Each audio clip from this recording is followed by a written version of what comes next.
dans un monde où tout est sens dessus-dessous. Retrouvez donc votre sourire, paix intérieure et quiétude de l'âme. Nous voici chez vous. Nous vous apportons Jésus-Christ. Notre mission, l'évangélisation par la voie des médias. Retrouvez-nous tous les jours sur ces numéros plus 243 81 75 39 500. Christianity Church, l'Église chrétienne. Nous sommes la fréquence céleste.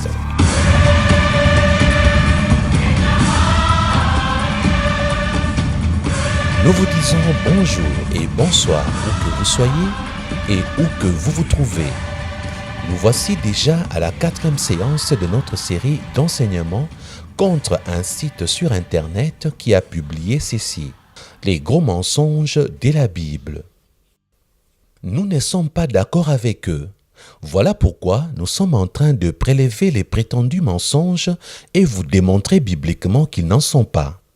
Quant à moi, j'ai pris plus de 10 ans de recherche et de prières demandant à Dieu de m'aider à comprendre si réellement il y avait des mensonges et contradictions dans la Bible. Je suis en train de vous faire profiter du résultat de mon travail. Pour vous qui semblez être choqués par les titres de cette série d'enseignements, ne le soyez pas. Les titres ne viennent pas de nous. Nous l'avons pris sur un site portant cette mention. Les gros mensonges de la Bible. Nous allons donc vous prouver dans cette série d'enseignements que les 10 mensonges ne les sont pas. Ce sont eux qui mentent en affirmant que la Bible contient des mensonges. Passons à présent à la 3e règle des hébraïsmes. Chez les Juifs, on attribuait la parenté d'une personne à son ancêtre les plus connus ou les plus importants, frères et sœurs. D'ailleurs, là, souvenez-vous, Jésus-Christ est appelé fils de David. Ces gens-là ont même eu à dire que c'était une contradiction de voir que dans les évangiles, Jésus-Christ était appelé fils de David au lieu d'être appelé fils de Dieu. Non! Ce n'est pas une contradiction, ni un mensonge, parce que chez les Juifs, on attribuait la parenté d'une personne à son ancêtre, les plus connus ou les plus importants. Vous voyez, ce n'est pas une erreur, ni une contradiction. Si vous lisez Luc chapitre 18, verset 38, vous allez découvrir qu'on appelait Jésus fils de David, parce que David fut un grand homme de Dieu, qui était fidèle à Dieu. Voilà pourquoi on prend David, le plus connu, l'homme le plus important de la tribu de Juda, et on lui attribue la parenté. Jésus, fils de David. Et ce n'est pas fini. Si vous lisez Jean, chapitre 8, verset 39, les Juifs se réclamaient également être fils d'Abraham. Abraham qui était déjà mort. Abraham leur ancêtre. Pourquoi il disait que nous sommes fils d'Abraham? Parce que chez les Juifs, on attribuait la parenté d'une personne à son ancêtre, le plus connu ou le plus important. Abraham est le père de la foi. Voilà pourquoi les Juifs s'est réclamés être fils d'Abraham. Passons à présent à la 4e règle des hébraïsmes. On attribuait une action, une œuvre, ou un crime à son commanditaire plutôt qu'à son exécutant. Et lorsqu'il s'agissait de Dieu, on lui attribuait tout ce qu'il laissait faire par sa volonté permissive, frères et sœurs. Et là, je vais vous donner 2 passages de la Bible apparemment contradictoires qui m'ont troublé lorsque j'avais 19 ans. Il s'agit de 2 Samuel chapitre 24, verset 1er, et de 1 Chronique chapitre 21 verset 1er. Frères et sœurs, dans 2 Samuel chapitre 24 verset 1er, la Bible dit: la colère de l'Éternel s'enflamma de nouveau contre Israël et il excita David. Il sait qui? C'est Dieu. Donc Dieu excita David contre eux en disant: va, fait les dénombrements d'Israël et de Juda. Par contre, pour la même histoire, dans 1 Chronique chapitre 21 verset 1er, la Bible dit « Satan s'éleva contre Israël et il excita David à faire les dénombrements d'Israël. » Et ces gens ont eu à dire que c'est une contradiction. Oui, humainement parlant, ça paraît être une contradiction. Mais je vous ai dit, lorsque vous aurez des difficultés pour comprendre ce que les autres appellent contradiction dans la Bible ou mensonge dans la Bible, utilisez le zébraïsme dont je vous parle. La 4e règle dit on attribuait une action, une œuvre ou un crime à son commanditaire plutôt qu'à son exécutant. Donc, l'auteur des 2 Samuel, cette réalité à Dieu lui-même. Vous comprenez? Parce que Dieu s'était fâché, parce que Dieu était en colère et il a excité David. Mais au fond, qui va pousser David à faire les dénombrements? Ce n'est pas Dieu, c'est Satan. Voilà pourquoi l'auteur des Chroniques dit directement que c'était Satan qui s'était levé contre Israël et non pas Dieu. Ils ne se contredisent pas. Dans les hébraïsmes, chacun choisit sa perspective, l'angle dans lequel il veut aborder et raconter l'histoire. Frères et sœurs, si l'auteur du livre de Job ne nous avait pas révélé qu'au ciel Satan s'était présenté devant Dieu et que Dieu lui aurait dit « As-tu vu mon serviteur Job ?» Et après leur conversation, qui va aller faire souffrir Job? Qui va aller tuer les enfants de Job et appauvrir Job? Ce n'était pas Dieu.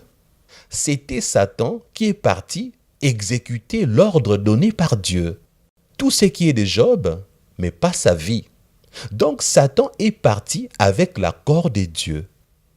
Maintenant, vous comprenez que si un auteur vous dit « Satan avait appauvri Job », ça sera la vérité. Si un autre auteur vous dit « L'Éternel avait appauvri Job », ça sera aussi la vérité. Les 2 auteurs racontent différemment parce que chacun a choisi l'angle dans lequel il veut aborder le fait. Ce n'est pas un mensonge ni une contradiction. D'accord? Frères et sœurs, je vous assure que j'ai d'autres passages. J'en ai beaucoup, mais avec le temps, je veux vous les donner.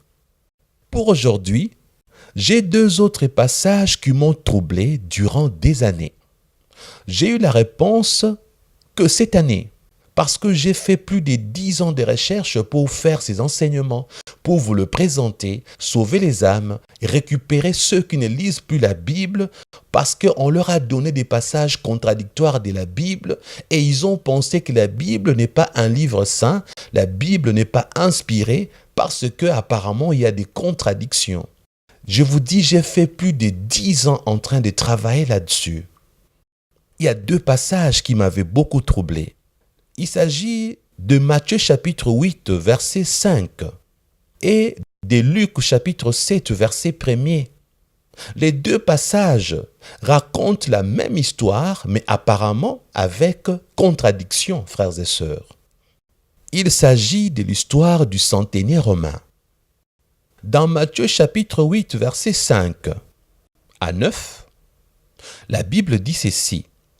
Comme Jésus entrait dans Capernaum, un centenier l'aborda, les priant et disant, « Seigneur, mon serviteur est couché à la maison, atteint de paralysie et souffrant beaucoup. » Jésus lui dit, « J'irai et je le guérirai. » Le centenier répondit, « Seigneur, je ne suis pas digne que tu entres sous mon toit, mais dis seulement un mot et mon serviteur sera guéri. Car moi, qui suis soumis à des supérieurs, j'ai des soldats sous mes ordres. Et j'ai dit à l'un, va et il va. À l'autre, viens et il vient. Et à mon serviteur, fais cela et il le fait. » Frères et sœurs, Matthieu, en racontant cette histoire du centenier romain, Il vient de nous montrer ici que le centenier romain était allé voir Jésus face à face. Il a parlé avec Jésus. Il l'a supplié de venir guérir son serviteur. Mais vous allez découvrir à présent que selon Luc, chapitre 7, à partir du verset 1er jusqu'au verset 5, Luc va nous dire le contraire. Lisons. Après avoir achevé tous ses discours devant le peuple qui l'écoutait, Jésus entra dans Capernaum.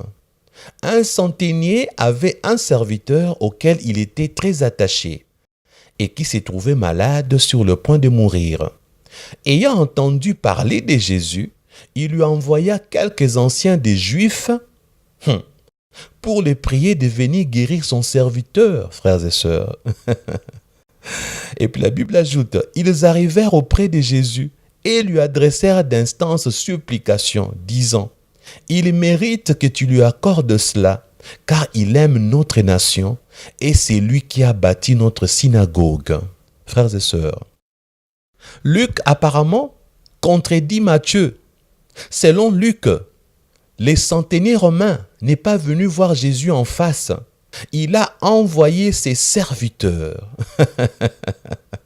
Il n'est jamais venu voir Jésus. Il a envoyé ses serviteurs.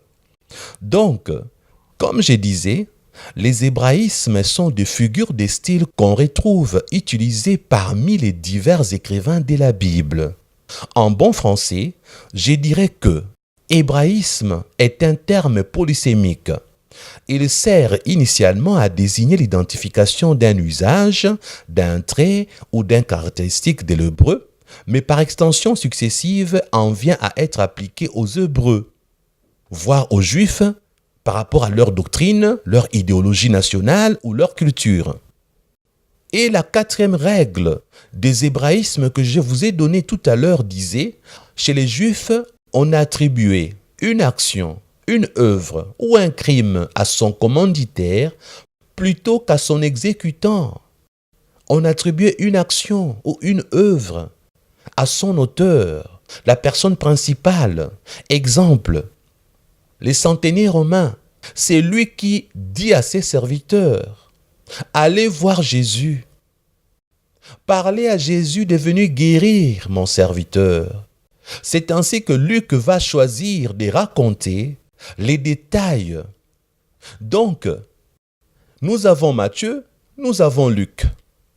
Pour Matthieu, il prend la décision de dire que le centenier romain est parti lui-même voir Jésus. Parce que c'est lui qui veut que Jésus guérisse son serviteur malade. Quant à Luc, il choisit de dire que le centenier romain avait envoyé ses serviteurs parce que c'est lui qui voulait que Jésus guérisse son serviteur. Et Matthieu et Luc, les deux racontent la même histoire véridique. Parce que la vérité est que c'est le centenier romain qui demande à Jésus de guérir son serviteur. Les serviteurs envoyés ne viennent pas dire autre chose à Jésus que ce que le centenier romain leur a demandé de dire à Jésus. Donc Luc a décidé de parler des serviteurs partis voir Jésus. Matthieu a décidé d'attribuer à ce centenier romain ces propos de la demande de la guérison de son serviteur. Frères et sœurs, notez bien, dans les hébraïsmes, il appartenait à l'auteur de faire le choix de quelle figure de style il allait utiliser. Aujourd'hui, nous vous avons donné 3 règles des hébraïsmes. Nous allons continuer prochainement avec d'autres règles. Pour finir notre enseignement du jour, notre petit dernier mot habituel n'est autre que merci.